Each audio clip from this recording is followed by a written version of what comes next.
Vamos, hermanos, a abrir nuestras Biblias.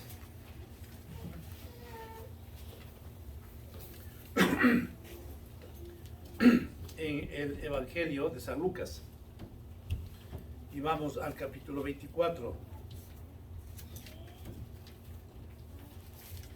Evangelio de San Lucas, capítulo 24.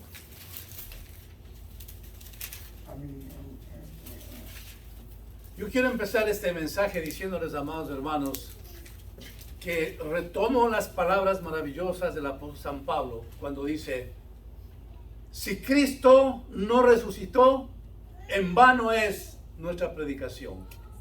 En vano es lo que podemos hacer. Si nuestro Señor Jesucristo no hubiera resucitado, como bien decía el jueves de noche nuestra hermana Leti la oración, no estaríamos aquí. Si usted y yo no reconoceríamos verticalmente de que Cristo resucitó, no tiene sentido esta reunión. Pero Cristo está vivo. Amén. Él resucitó. Amén. Y está tan vivo que fluye en nuestros corazones. Alabado sea el Señor. La diferencia grande de nuestro Señor Jesucristo versus otros profetas y otras religiones es que fue el único que resucitó. Aleluya. Y aunque las otras sectas quieran decir de que Él fue solamente un profeta y que murió y murió para siempre, no es así. La palabra del Señor nos enseña categóricamente qué es lo que ocurrió después de la muerte del Señor. Resucitó. El Señor Jesús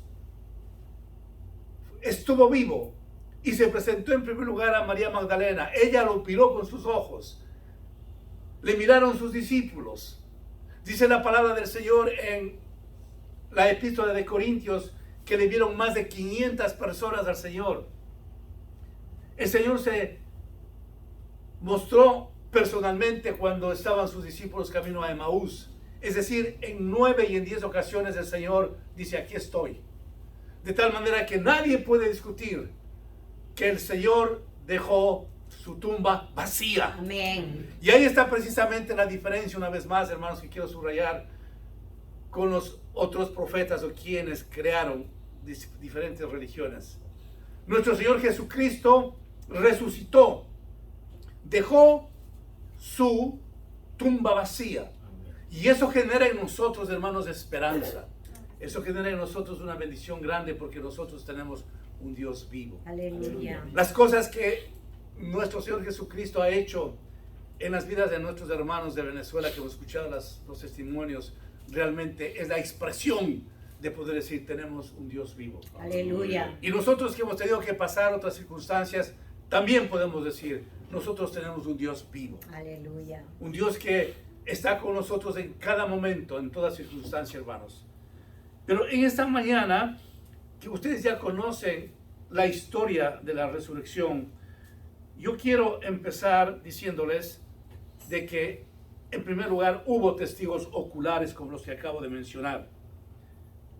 ¿Qué es lo que nos deja la resurrección? La resurrección nos deja muchas cosas que lo vamos a ver en esta mañana. Pero uno de los versículos de esta porción bíblica, para poder sintetizar lo que he querido leerles, es cuando está escrito en el versículo 5 y que dice así: y como tuvieron temor y bajaron el rostro a tierra, les dijeron: ¿por qué buscáis entre los muertos al que vive? No está aquí, sino que ha resucitado. Amén.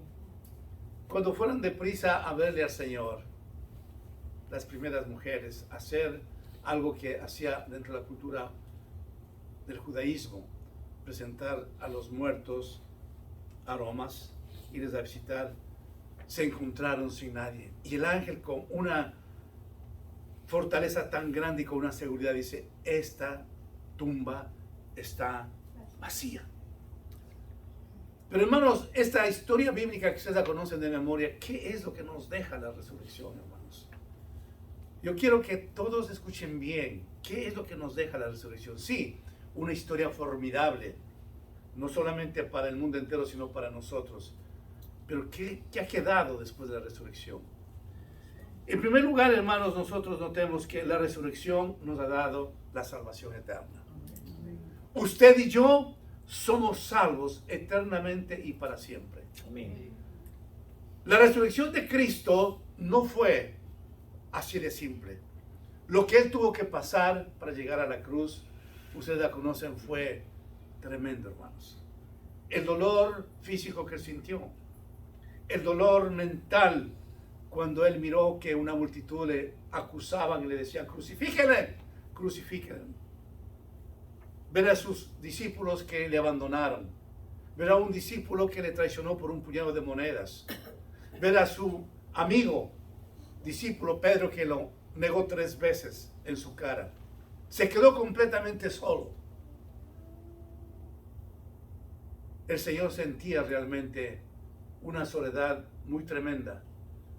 La noche en que él fue arrestado, tuvo que irse a orar, como les he dicho muchas veces, y en vez de sudor, el Señor le bajaba de su rostro gotas de sangre. Tan fuerte fue su clamor a su Padre, que tuvo que decir, como menciona en el Evangelio de San Lucas, Padre, si te es posible, pasa de mí esta copa, pero que no se haga mi voluntad sino la tuya.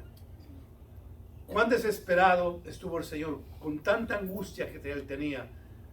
Llegó a ese punto de decirle, Padre, si te es posible, quita esta copa de mí, pero que no se haga como yo quiero, sino se haga tu voluntad.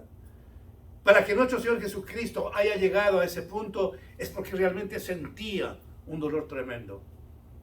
Pero Él pudo decir, que se haga tu voluntad. Para enseñarnos a nosotros, hermanos, que cuando no queremos tomarnos esa copa amarga, hay que decirle, Padre, pero que se haga tu voluntad. Sosténme, Señor. Nuestro Señor Jesucristo sabía lo que tenía que pasar. Fue una noche horrenda para Él cuando subió al Monte de los Olivos a orar. Yo no puedo descifrar, hermanos, yo no puedo entender el sufrimiento interno que nuestro Señor Jesucristo debe haber tenido esa noche. Yo no puedo entender el dolor que tuvo en su cuerpo cuando le pusieron los clavos de sus pies y en sus manos. No puedo entender, no, mi inteligencia no me permite, es muy limitada como para saber el dolor tremendo, profundo que tenía. Por eso, amados hermanos, cuando nosotros de alguna ocasión estamos enfermos, estamos quebrantados de salud y nos duele el cuerpo, que es obvio. Quienes han estado enfermos y han sentido el dolor del cuerpo saben lo que estoy hablando en esta mañana. Es un dolor agudo, un dolor que a veces uno prefiere la muerte cuando uno está enfermo y tiene ese dolor físico. Es preferible que uno esté muerto realmente. Pero nuestro Señor Jesucristo tuvo que soportar eso, porque Él estaba, recordemos algo importante, hermanos, Él estaba en su naturaleza humana. Él estaba como usted, de carne y hueso, y sintió ese dolor y tuvo que soportar, porque era la única forma como usted y yo podríamos llegar a la salvación eterna. Así que en primer lugar, hermanos, nos da la salvación eterna. En segundo lugar, a través de la resurrección, el Señor ha perdonado nuestros pecados. Estamos, hermanos, totalmente limpios porque la sangre de Cristo nos ha lavado de todo pecado, hermanos. Y es interesante, hermanos, poder comprender y aceptar que cuando el Señor nos ha ofrecido el perdón de pecados, dice la palabra del Señor, que cuando Él nos perdona nunca más se acuerda y nos echa al fondo del mar. Así que mi pecado que le ofendió tanto al Señor, su pecado que le ofendió tanto al Señor, se acabó. Nuestro libro de la vida, a través de la sangre de Cristo, está limpio. Aleluya. Hay una hoja blanca, majestuosa, poderosa, porque la sangre de Cristo nos libró. Aleluya. En tercer lugar, hermanos, la resurrección retira de nosotros toda atadura. Por una u otra razón, hermanos, consciente o inconscientemente, a veces estamos atados, hermanos. Atados de un recuerdo cuando fuimos niños o jóvenes, de cosas que no nos hubiera gustado pasar. Y estamos siempre pensando en el sufrimiento, en el dolor que pasamos. Y no hay conformidad, no hay alegría. Pero viene nuestro Señor Jesucristo y nos desata, nos hace libres. Y si nosotros nos acordamos de ciertas circunstancias, de ciertas situaciones que nos ocurrió, es solamente para glorificar a Dios, hermanos. Si nos hace, Señor, acuerdo, es para que sigamos nosotros siendo fieles y no para que estemos sumidos en la amargura y el dolor del pasado. Yo sé que mis hermanos de Venezuela, cuando han compartido tantas bendiciones, porque yo llamo bendiciones en los testimonios de ellos, se acordarán de lo que le ha pasado para poder compartir a cualquier persona de cómo el Señor se glorificó, de cómo el Señor les ayudó, de cómo el Señor les protegió. Esto es lo que ocurre cuando el Señor permite situaciones extremadamente adversas que no sabemos cómo hacer, cómo salir. Pero nosotros cuando vemos, hermanos, que el Espíritu Santo empieza a fluir en nuestras vidas y vemos que la situación grave, difícil, se ha terminado, nosotros glorificamos a Dios. Y es bueno acordarse de todo eso, pero en el sentido positivo, no para sentirnos culpables de nada, sino para sentirnos, hermanos, protegidos por el Señor y saber que esa atadura nos libró, se acabó para siempre, hermanos. Cuando nuestro Señor Jesucristo resucitó, enterró todas nuestras ataduras, hermanos, todo. Cuando nuestro Señor Jesucristo vio nuestras vidas, dijo, no más. Y aunque nosotros al conocer al Señor podamos, hermanos, volver a pasar ciertas circunstancias de enfermedad, problemas financieros, problemas de familia, situaciones adversas, hermanos, usted y yo sabemos que nos mantenemos firmes en la palabra, nos mantenemos, hermanos, bien parados en la roca que es Cristo y decimos, Señor, en algún momento esto se va a acabar. Aleluya.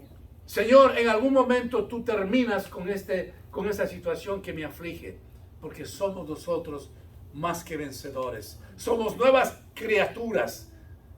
Y la bendición tan grande, hermanos, es que cuando nuestro Señor Jesucristo resucitó, Él, hermanos, diseñaría un programa, un propósito en su vida y en la vida, que Él no la cambiaría por nada. Y va, hermanos, día a día, mes a mes, cada año, mirándonos con tanto amor, guardándonos, cuidándonos, hasta el día que nosotros vayamos a estar con Él.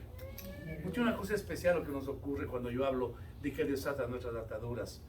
Mientras transcurre el tiempo, hermanos, mientras transcurren los días, las semanas, los años, las décadas, usted y yo no somos iguales, hermanos. Dios ha estado cultivando tantas nuestras vidas que usted cuando hace una pausa de su vida cristiana dice, wow, ya no soy el mismo. Cuando viene una situación difícil, ya no estoy tan amargado en mi vida, ya no estoy tan angustiado. Porque el Señor nos regaló ese combustible espiritual. El Señor empezó a hacer cosas maravillosas cuando desata esas ataduras que nos fastidian. Y como bien dicen los teólogos, amados hermanos, ahí arranca la santificación. El Señor va santificándonos cada día, cada instante, hermanos. Y no somos iguales, jamás. Cuando nosotros pensamos, hermanos, en ese ayer, de cómo empezamos con el Señor, especialmente aquellas vidas como yo que no nací en un hogar cristiano, digo, Señor, qué cambio tan maravilloso que hiciste tú en mi vida. Y ¿sabe lo que ocurre, hermanos? Que cuando reflexionamos en lo que nosotros hemos vivido, en lo que éramos ayer envueltos en el pecado, decimos, Señor, es que yo soy un milagro. Y cuando se encuentra usted aún con un ateo, con un impío, ni siquiera usted tiene necesidad de abrir la palabra para decirle quién es Cristo, porque usted puede decirle, yo era así, yo era lleno de esas ataduras, de este pecado, hoy soy libre, porque Cristo es mi Salvador. Aleluya. Cuando nos retira el Señor nuestras ataduras, somos realmente nuevas criaturas. Las cosas viejas pasaron, he aquí, todas son nuevas. ¿Han notado una cosa interesante, hermanos? Que cuando realmente llamamos al Señor, nuestro lenguaje cambia, nuestra manera de pensar cambia. En verdad somos diferentes, hermanos. Somos nuevas personas. Cuando reconocemos que la resurrección de Cristo nos dio esa fortaleza, somos, hermanos, bendecidos. En cuarto lugar, amados hermanos, el Señor, a través de su resurrección, nos regaló su Santo Espíritu. Aleluya. Recordemos, hermanos, que después de haber hecho tantas maravillas, que ya el pueblo de Dios, el mundo entero tenía todo, dijo, es necesario que yo me vaya para que os envíe el Espíritu Santo. Aleluya. ¡Qué bendición tan grande! Mire, él podía haberse ido y se acabó. Y bueno, yo ya morí, resucité y me voy. Pero el Señor hace una pausa, hace un alto y dice, es necesario que yo me vaya para que os envíe el Espíritu Santo. Y el Espíritu Santo, hermanos, entonces que mora en usted y en mí, es una bendición grande. ¿Por qué?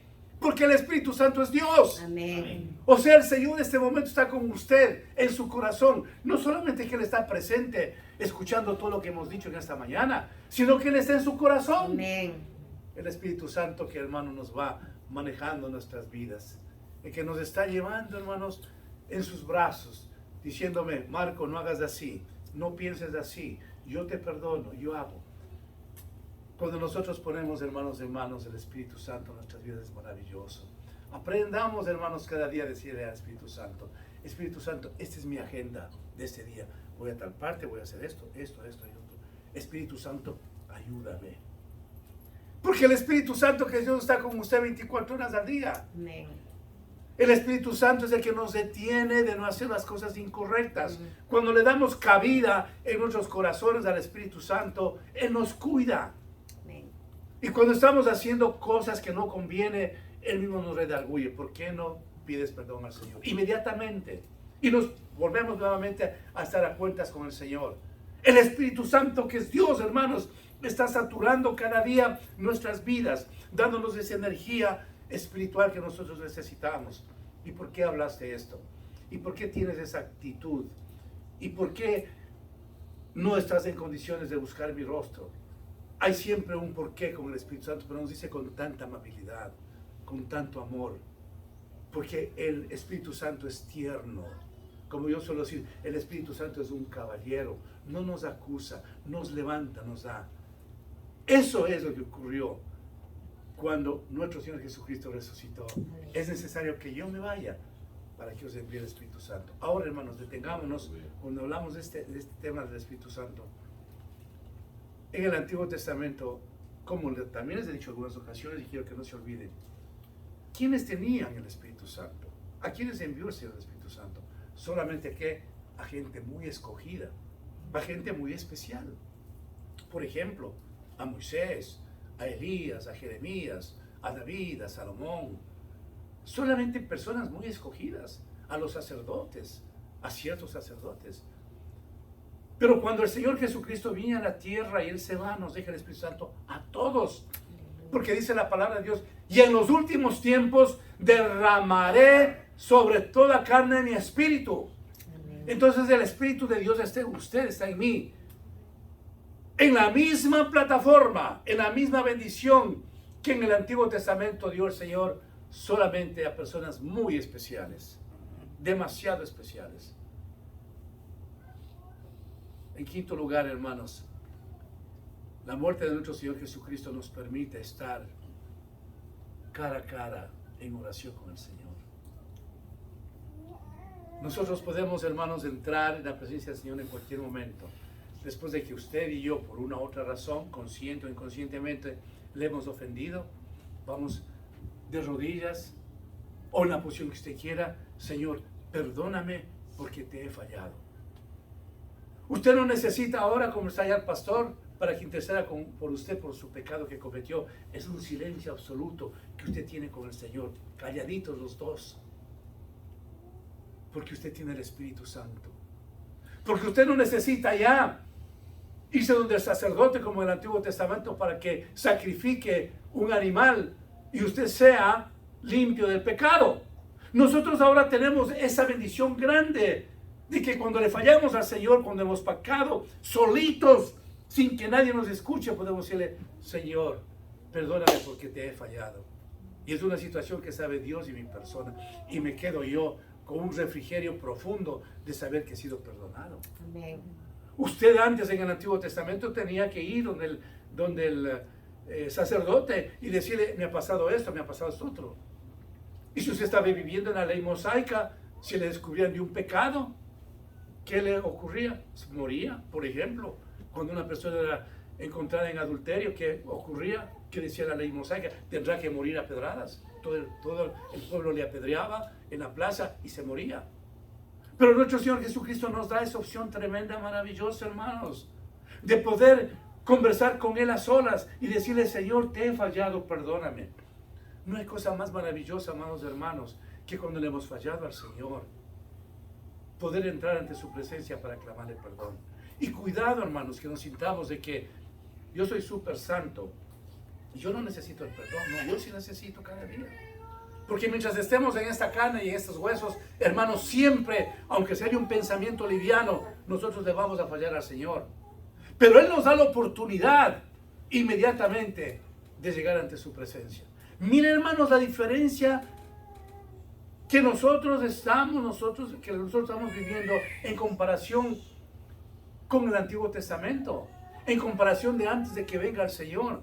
Nosotros tenemos una alegría tremenda, hermanos, de saber que hemos sido renovados en la sangre de Cristo y que el sacrificio de Él en la cruz y la resurrección nos ha hecho hombres y mujeres muy bendecidos, hermanos. Amén. Nosotros no podemos muchas veces entender eso, hermanos. Yo estaba meditando sobre esta prédica de hoy estos días y decía, Señor, si el mundo entero hubiera comprendido o comprendiese a estos tiempos tu sacrificio en la cruz, que eres Dios, qué mundo tan diferente que tendríamos. Señor, todos estuviéramos orando, todos dijéramos la verdad, todos estuviéramos amándonos. Señor, estaríamos exceptos de guerras, todo. Pero ¿qué ha pasado, hermanos? El mundo no le ha conocido a Cristo. El mundo no le conoce a Cristo. El mundo no ha querido aceptar a Cristo.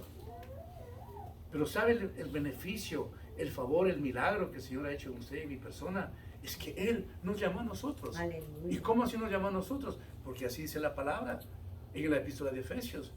Porque Él nos escogió desde antes de ¿qué? De la fundación del mundo. El nombre suyo, ya lo conocía el Señor, es algo que nosotros nos vamos a pensar, ¿cómo es que sabía mi nombre el Señor? Bueno, Él es Dios. Él es omnipresente, omnisciente, omnipotente. Que el Señor haya sabido mi nombre y que haya sabido el nombre de mi esposa, los hijos y nietos y nueras y yernos y todo lo que me ha dado. Parecería un cuento de hadas, pero la palabra del Señor dice eso. Él nos escogió desde antes de la fundación del mundo. Aleluya. Somos entonces un pueblo privilegiado, como dice la palabra, real sacerdocio.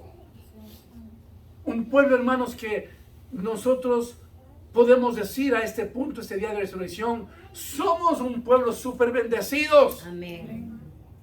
Somos un pueblo que no nos podemos comparar con nada ni nadie. Humildemente hablando, por cierto, hermanos. Yo siempre digo, ¿y por qué a mí? ¿Por qué a mí? ¿Por qué a mí dentro de una familia de 10 hijos que tenían mis padres? ¿Por qué yo? ¿Por qué el resto de mis hermanos no fueron pastores predicadores? ¿Cómo así yo? ¿Por qué en medio de mis amistades que tuve desde la escuela, colegio? ¿Por qué yo? ¿Por qué no ellos? Porque yo no conozco un solo compañero mío, amigo de escuela, de colegio, que sea un predicador. No. ¿Por qué yo? ¿Sabe por qué le digo yo? Porque ¿qué es lo que le digo yo, Señor? Por tu misericordia, hermano. Amén. Por tu misericordia, Señor, tú me tomaste a mi vida. Por tu misericordia tomaste a la familia que me has dado. Por la misericordia de Él le tomó a usted, hermanos. Aleluya. ¿Qué más nosotros podemos pedir en este día de la resurrección de Cristo? Nada, porque ya lo tenemos todo, hermanos. Amén. ¿Qué nos falta hacer a nosotros, hermanos, para consolidar esa bendición? Déjeme decirle nada, realmente, nada. Que la salvación nos dio el Señor, hermanos. Aleluya. El sacrificio que Él hizo en la cruz es totalmente profundo, hermanos. Yo quiero compartirles algo que yo hago, hermanos, que realmente me ha bendecido tanto. Cada día que estoy en oración, yo repito lo que le pasó al Señor. Digo, Señor, el sufrimiento que tú tuviste, cuando te pusieron los clavos en tus pies, en tus manos, la corona de espina cuando fuiste rechazado, Señor, lo hiciste por mí. Y es una oración, hermanos, de todos los días cuando yo estoy orando con el Señor. ¿Sabe lo que me ocurre? Lo que me ocurre, hermanos, es que Dios me levanta y me siento tan liviano. Como que estoy reconociendo, hermanos, la grandeza del Señor en mi vida. Es una oración que no quiero borrar de nunca. Lo digo todos los días. Lo repito todos los días. Al pasar esta mañana por una iglesia católica, yo no le dije nada a mi esposa, pero pensaba yo, decía, hay personas que van a la iglesia cuando es el día de la resurrección, a veces en Navidad, cuando se muere alguien, o cuando hay un matrimonio. Y el resto no nos acordamos nunca del Señor. Pero usted y yo, hermanos, estamos viniendo de domingo a domingo. Usted y yo cada día sabemos que necesitamos urgente estar en los brazos del Señor.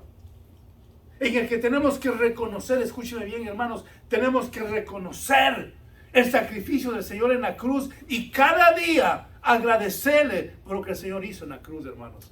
Y entonces nosotros somos unos hijos bendecidos y sentimos la presencia del Señor. No puede haber, hermano, mayor teología, no puede haber mayor entendimiento, no puede haber nada que esté encima de la muerte y la resurrección de Cristo, hermanos. Nosotros no necesitamos ser un paquete de teólogos, hermanos. Nosotros necesitamos solamente tener un corazón quebrantado para el Señor, para reconocer lo bueno que Él ha sido. Él nos ha escogido y se acabó. Finalmente, hermanos, después de la resurrección, pidámosle al Señor que nos ayude a perseverar, hermanos. La perseverancia en la persona, en el Hijo de Dios, es muy importante. Cuando usted toque esa parte bíblica, pídale al Espíritu Santo que quiere decirle. Cuando nos dice la palabra del Señor, el que perseverare hasta el fin, ese será salvo. Reconocemos que el Señor nos ha salvado. ¿Y cómo así dice eso la palabra? Análisis de usted, hermanos. Es una tarea que quiero dejar a cada uno de ustedes. ¿Por qué nos dice eso el Señor?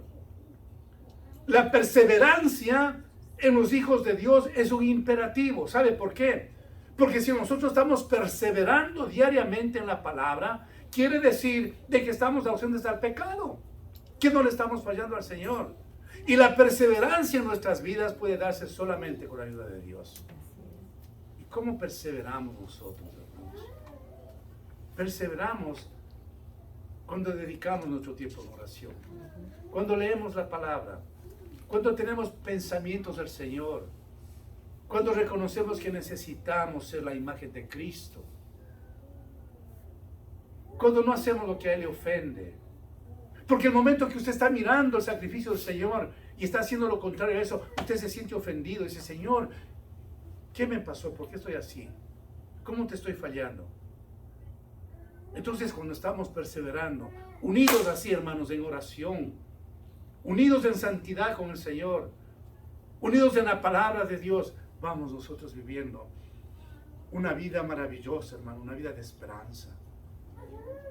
Y estamos mirando cómo recorren, hermanos, los días, los meses, y decimos: gracias, Señor, que esta es una nueva semana que tú me has ayudado a perseverar. ¿Se han dado cuenta? ¿Cómo eso termina, amados hermanos? ¿Se han dado cuenta ustedes, amados hermanos, cómo los días están pasando? Es increíble. Cuando menos me doy cuenta, el jueves hay que estar aquí en la noche para oración, o el domingo hay que estar aquí en la iglesia, o ciertas tareas que tengo que hacer. Digo: no, si parece que ayer hice. El tiempo está yendo a una velocidad tan grande, hermanos, porque dice el Señor que en los últimos tiempos Él acortaría los tiempos, los días, para la salvación de los justos. Usted y yo, hermanos, tenemos que mirar desde esa perspectiva. Un día que usted tiene planificado cierta cosa, no avanza usted a hacerlo, por una u otra razón, porque el tiempo está, hermano, volando. Y están pasando los días, las semanas, los meses, los años a una velocidad impredecible, hermanos. Ya estamos terminando el mes de abril, el cuarto mes del año. En poco estaremos festejando nuestra reunión de Navidad. Así está pasando el tiempo. Entonces, hermanos, hagamos lo que dice la palabra del Señor, aprovechando bien el tiempo, porque los días son malos. Oremos, hermanos. Inclinen sus rostros. Padre bendito, te adoramos, te bendecimos, Señor. Realmente no encontramos nosotros palabras, Dios mío, para agradecerte por todo lo que hiciste en nuestras vidas, Señor. Solamente ayúdanos, como tú nos has dicho en este día, a perseverar, Señor. Aún estamos de carne y hueso, necesitamos de tu amor, de tu gracia, de tu ayuda, para seguir mirando tu rostro, Señor. Ayúdanos, Padre Santo. Solamente tú conoces las dificultades, los problemas quizás que estamos enfrentando. Tú conoces la situación de cada familia. Levanto mis brazos, Señor, para rogarte que nos ayudes y que desciendas en este mismo momento, saturando nuestras vidas, Padre. Te adoramos, Señor, y te bendecimos. Y reconocemos, Señor, por tu grandeza, Señor, por tu amor que tú hiciste con nosotros en la cruz y resucitaste para darnos la vida eterna. En el nombre de Jesús oramos. Amén. Amén.